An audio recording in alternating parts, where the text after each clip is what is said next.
Samsung did something of an about-face last year when it moved lots of its handsets away from plastic and into a more premium metal feel. On the one hand, the S5 is old school, and while it has great specs, it's got a slightly less than premium feel. The A5, on the other hand, doesn't have the best screen or the highest spec, but still feels like £1,000,000 in your hand. So which should you buy? Well, in terms of price, there's very little to choose from.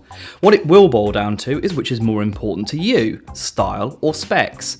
If you need power, then the S5 still offers a much better buy for you. It has a 1080 by 1920 screen, which is better than the one in the A5, which is just 720 by 1280. In terms of processor power, the S5 is a Qualcomm Snapdragon 801 and the A5 is a 410. Both are great, but the 801 obviously has an edge here. Both have quad-core processors, but the A5 runs slower at 1.2 GHz, while the S5 goes up to 2.5 GHz. Both have the same amount of RAM though, at 2GB, which is one of the more important things on a phone. For those who care more about 4G, then the good news is that both are Category 4 phones, which means you get a pretty fast 150 meg peak download, at least in theory.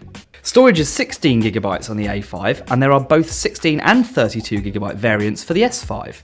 Happily, both can take microSD cards. The S5 has some nice health features, including its heart rate monitor, which the A5 doesn't offer.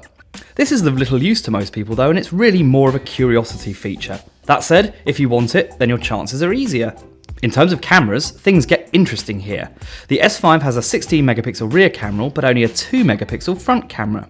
The A5, on the other hand, has a 5 megapixel front camera, which makes it a much better choice for selfie lovers. On the whole though, the photography experience is better on the S5, and you can shoot 4K video too, which the A5 does not support.